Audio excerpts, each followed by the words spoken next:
Hello and welcome to my channel, Chex Captures Threads. This is a chess channel provided to teach people in the beginner level all the way to the intermediate level. Now, why might you want to listen to me compared to someone like Levi Rosman or Anna Kramlin? Now, these titled players may say some terminologies which people may not understand, and you could lose track and it becomes quite difficult to follow. So this channel will be here to try and provide you with those terminological stuff, and we'll be able to provide you with a better aspect of maybe understanding what these intermediate masters may say.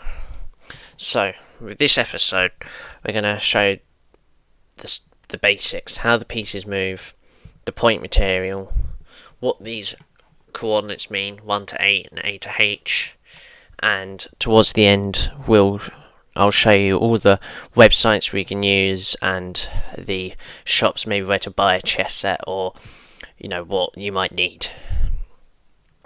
Okay, so this is the chessboard. You'll see it's at the start of any game. This is how it is.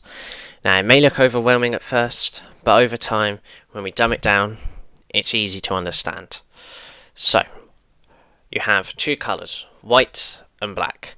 Now, white is the person who moves first. Okay, so always see white will move first. And really here you can see that there's these pawns, they're called, and then you have all of these pieces behind it.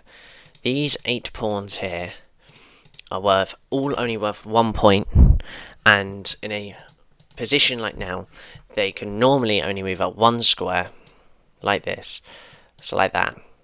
But in a scenario like this, at the start of the game, all of these pawns can move up 2. So you can see black might play this as well. But after this move, they can't move 2 again. It's not allowed. So it can only move 1. So at the start of a game, you can maybe only move the pawn up 2 times in one move. But after that, it's only 1 time. Now, you might see here that they may play this, and you're like, so I could just push. But what you can do here is this pawn can capture this by going diagonal.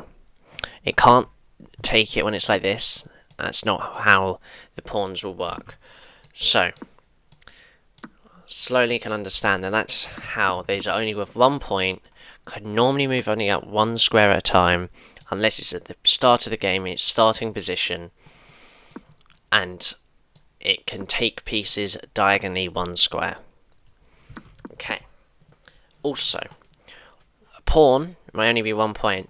If we say in a position like this, here, this pawn here has been able to get its way up through this here. And you're like, what happens if it goes to the 8th rank, we'll say, because you see here's the letter 8.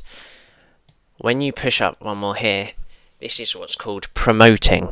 So this is where your pawn can turn into any other piece on the board other than the king or its pawn itself. So you have the queen, knight, rook or bishop, which we'll be going over shortly. So that is how you promote, and you would always want to do that, as these are only worth 1 point, where promoting anything would most likely be better.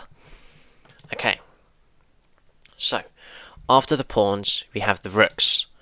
Now, the rooks are worth 5 points, the third most out of any piece on this board, and they can only move in straight lines. So if I push this up here so we can open it, we see that it can only go up here, for example, but it can go in straight lines anywhere. So, for example, it can go all the way over here. There is no matter where it can go, so it can go anywhere it wants. So this is a good... this piece is always very good for late game when everything opens up. This would be perfect for you to use. Now, the second piece you have here, if we're going from right to left, you have the knight, not the horse. You can call it that, but the normal terminology here is called the knight. Now, and there'll be more reasons to why it's called that. Now, the knight can go in an L shape, like so. Now the good thing for this is it can jump over pieces, the only piece that can do this. So this will, you know, this is what could maybe be better in pieces like if it's very closed up. You see all these pawns jumbled around. If I show you in this position, you see all these pawns here. You know, some pieces might not be able to move as such, but these knights can just kind of slide into these places wherever it wants. So this is worth 3 points of material, so it's a very good piece to have. Obviously, it's very good to have maybe towards the middle game when you're in the middle of the thing where it's all kind of compact. You would like to keep that as a just in case you can jump over pieces and attack others. Next, you have the bishop. Now, the bishop here is only a piece that can only go in diagonal shapes. So, if I show you here, for example, it could go anywhere. Like the rook, it could go. It doesn't have to go a set amount of squares, but so it could go up to here, for example. It could go all the way up here. It could go that, obviously. So, something like this. So. Also worth 3 points, so there's always a debate whether you want to use your bishop or knight. What's better? It's always up to personal preference. For me, I prefer probably knights because you have that added jumping over pieces. You know, you're able to get into that, you know, compact structure. Now, you have another piece here called the Queen, worth 9 points of material. I'll skip the king for now because we'll show that as the prime piece. So the queen here is worth 9 points of material, the second most. It's probably the best piece on the board to attack, defend, whatever, because this can move quite literally anywhere. It can go diagonal here anywhere. So if I show you like this, you know, this piece can now move anywhere across here it wants. You know, it literally can go anywhere it wants. It does every piece combined almost, other than the knight. So think of it as like an all-rounded piece. So this piece is very good. You really want to keep this piece on the board as much as you can. So if you want to get rid of it, you would do something called a trade, where if they bring their piece out here, you always want to try and trade, what it's called, material for material. So the same things. You don't want to do this, for example, where you do the knight and then you take it, where this will be obviously losing because you have 9 points. You've taken 3 points off of them, but you're about to lose your 9 points material, and you can see that they have +6 at the top here. So now you have a piece here called the king, the best piece you could say. With its, if you get checkmated by the king, you lose the game. So it's the piece you want to mostly protect. Now, the only deficit is it's like a pawn. It can only move 1 square, but it can move 1 square anywhere, so it can go wherever it wants here. But there's also other things it can do here. So, let's say, you see how the pawns move twice. If we put all the pieces together, the bishops move diagonal, the knights move in an L shape. We all understand that now. Now, what you can do here is this king is not protected very well, is it? You want to protect it. You see there's 2 open squares. Now what can we do with these open squares? Now you see there is 2 here. What we can do is do a thing called castling. This is why the rook is not called the castle, it's called the rook, because otherwise you're referring to this term. So castling is where you move the king 2 squares here and the rook jumps over. Now as we can see, this provides a solid protection for the king. So you'd always want to keep it like this. You know, this is what you want to really do in most games. Now, you can also do this the other way as well. So if I show you, we'll try and show the same thing this way. Now, what you can do here is, let's show you this way. So this is part of an opening as well. We'll be going over this in future episodes. We'll be going over openings you can use to start off your games. Sorry, I'll play it a bit better. So, if we're getting out all the pieces here, just to show you the way of it.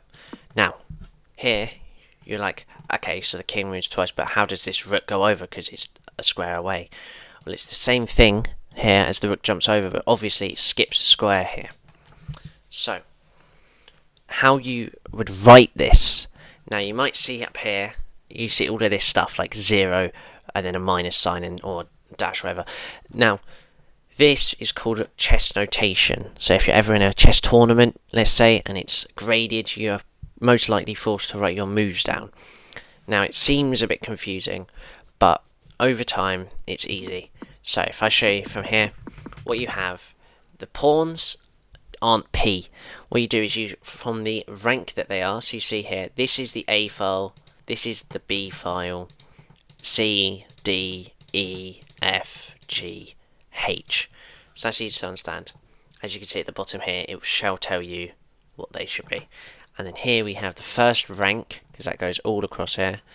Then you got the second rank, then you got the third rank, and so on. We understand that. So for example, if the pawn was like this, you would say that that is A4, as shown here. That is because the pawn has gone to the A and then 4 there.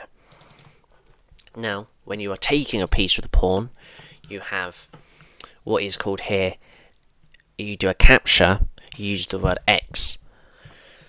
So, it would be here, A, because you're on the file A, and you're going to take, so X, and then the square it is on, so B5, again as shown here. This will supply, using analysis like this will probably really grasp easy writing and that, but if you're playing online, like how I'm showing you today, then you will most likely not need it. You will not need to write moves down as it already comes up for you, as is all of this down here.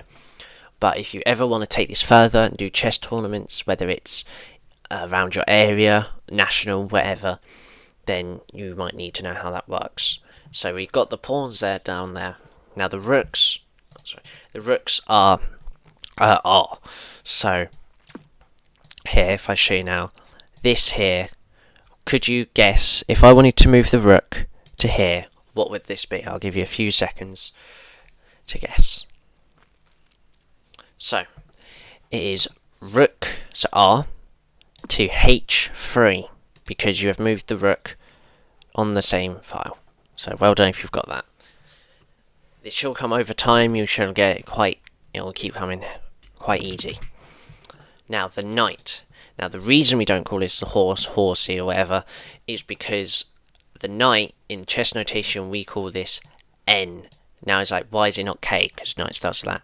We'll show that later on to do with the king. So, if the knight wanted to move to this square right here, what would it be? It is knight, so N, to F3. So, obviously, F file, and it's on the third rank. So, if you can't really see that too well. Now, we know how that works. Obviously, you know how taking works. That would just be the letter N, and then X, and then the square it is on. It's quite simple so far. Now, the bishops, same thing, kind of like every other piece, but this is B for bishop. Normally uses the first letter on every turn. That's how you should really do it. The only one you've just got to be careful with is the pawns and the knights. They're always two, you just got to be careful when you're writing them down. Okay, so bishop would be B and then to the square. So we're understanding it. So bishop C4 in this example. Now, you have the king. King is obviously K. That's where the knight is obviously N, because you can't use the same letter, otherwise it would be confusing. So, here, the king could only go up one, for example, here, so it'd be king E2. Okay. Queen, again, straight simple, Q, and then to the square it goes to. So, as shown here, queen G4. We're starting to understand it now. Now, the only things we just got to look at here is castling. What might you want to write for that? So, to castle here, imagine it as the squares the king needs to go to. So when we castle, I'm going to show you what it looks like. You see up here, I'm going to highlight it now. It is O-O, or O, subtract sign O, however you may see that. Now, what this is imagine it as, you see how there's 2 zeros. You can imagine that as it's going 2 squares, the king, and then the dash sign, whatever, goes over. Now, we can think of that as well. If I show you the queen side castling, it's going to be just quickly show you very fast. Now, the queen side here, again, now obviously it's not going to be the same thing, because technically it's 2 here, but obviously the rook doesn't go the same amount of squares. Now think of this goes 3 squares, because there's also 3 squares in between here. So you see there's 3 squares in between there, and then the last time we did it here, there was 2 in between here. I'll try and show you a bit quicker here.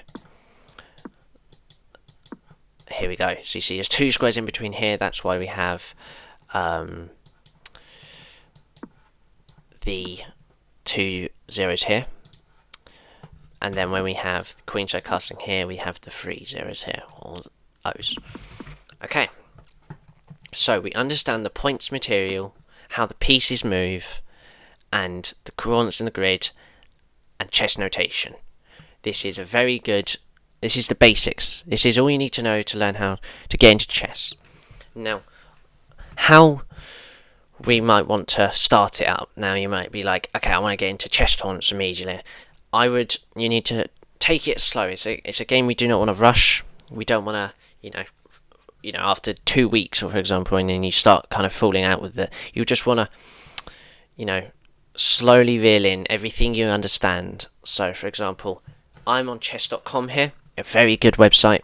Obviously, many people have probably heard this. If you're just trying to get into chess, you have many things here. If we show on the home bar here, we have puzzles, lessons, game reviews. You can play games, play bots is the big thing here. So that's all the pros. The cons is obviously this is a membership. Now, obviously, some people may not have the. I'm a diamond member here, and what this will give me is all the game reviews, so I'll be able to get analysis of my games, all the games I've played. I get to play all the bots, coaches I want. So here we go. If we play bots, I'll show you here. They try and make it as useful for anyone. So you have beginner bots here, all the way rating from your chess elo. Now you should start off with it'll be about 1,000 to 1,500. If you're lower end, you'll probably be around between 250 and 1,000. That is the beginner sort of area here. And I'm trying to at least get you to this high intermediate 14 to 1,500, because from then on you can adapt your own chess theory, because anyone can learn this however they need to, and you have that. So obviously there's all the way up here, and then you get all these top personality players you can play. You've probably heard of Magnus Carlsen here, you've heard of Hikaru, Vishy Anand, and all of these people. So chess.com is a very useful way. You have puzzles as well, and especially the huge amount of lessons. So you could do as many lessons and courses here as possible. So you can sort out by courses. Now, there is some advanced kits here, and the ones I use the most are stuff like how to reassess your chess. This is where you can go over. You can use lessons like this, or you can have handheld books if you prefer to. If you're quite an avid reader, then chess books are always the way to go, and I'll show you where you can get a few of those.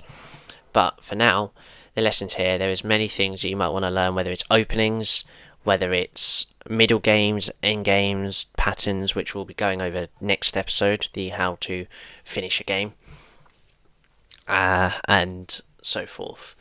So you get everything here you want, and you can watch, you got news, everything here you want. Now, there is another, if you do not have the money or anything, that like the membership you don't want, you just want this as a hobby, just for fun, then Lichess. Now Lichess is a free chess website. You can pay to them, but it's optional, you don't have to, and it's quite similar in you can play games here, you have puzzles, you can learn that, but it's at maybe a little bit less.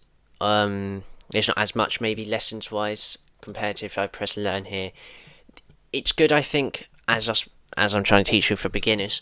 Do use this website just to know how these pieces move. Again, just use these to keep everything here you know, keep going. Even these advanced you might be able to do as well.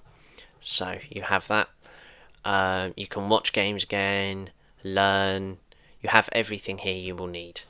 So I would say, if the only con I would say here is the ELO, your grade, will be different to what it should be. So chess.com uses the actual, that's really what your grade should be like. But with Lichess, you'll see that you might be like 200 grades above what you are on chess.com. So if you don't want that, stick with chess.com. It is personal preference. There is not a right answer to what you should be using. So it's up to you. Now, you might want to, now talking about the books and that, and obviously because you're starting off you might need a chess set. So obviously this is a good website here. It's called Chess and Bridge. So here, if I show you here, you've got everything here. Whether you want some stuff like books, here you got bestsellers. So let's say you wanted to look at the end games or strategy, or let's look at openings. So E4 openings, and you have here books on everything. Normally quite cheap, some of these. They try to, but some will vary on money. So, but I would just wait for, I will be showing you openings in the next few episodes. Most likely stuff like the Queen's Gambit. Obviously, many people have heard that from the film, and black openings as well. So, because obviously you can play an E4, D4 opening, but obviously black can counter that. Now, the reason I want to show this as well is maybe you want to play with your chess set over the board. Maybe you don't like the computer when you're moving all the pieces around. Now, this has a load of great sets here. This set especially that I'm hovering over, this is a very good set. It's all magnetic box. It has everything you can have in there. So always good, and just keep playing games at the minute. I would say just play, maybe even just bots, maybe play if you can, or just play 10-minute games. Do not, I would say, play any blitz games, because you obviously have just started, you need to think. So it's obviously, you can choose here rapid 10-minute games. So that's 10 minutes each side. So every time you make a move, it will it'll go to their time. So that is good. And then when you are starting to get faster and faster, you can slowly get to blitz, maybe 5-minute games. Would not use bullet at the minute as well, especially because bullet, you need to quick move and you won't be thinking. Okay, now this is nearly it. All I'm going to say now is any films. So obviously I've talked about Queen's Gambit, a very good film. That's what most people kind of want to get into the hobby of chess for. But I would also say stuff like, if you ever can find Searching for Bobby Fischer, that is a very good one. Magnus is a very good one, and it's when he first becomes world champion. And you also have Pawn Sacrifice, which is Bobby Fischer's road to him also winning the world championship. So you can search up the history of chess, seeing all of these top players, what they, anything it might be, you might want to know the history of it. Sometimes that gives you a bit more into the franchise of it all. But that will be me concluding this video for today. Next lesson, I will be teaching what these things called pins, forks, and skewers, what they mean, and also common and simple endgame, how to win those. So whether it's 2 rooks, or a queen and a king, or even a pawn and a king, how you can win that. That will be next episode. So for now, I will see you then. Bye bye.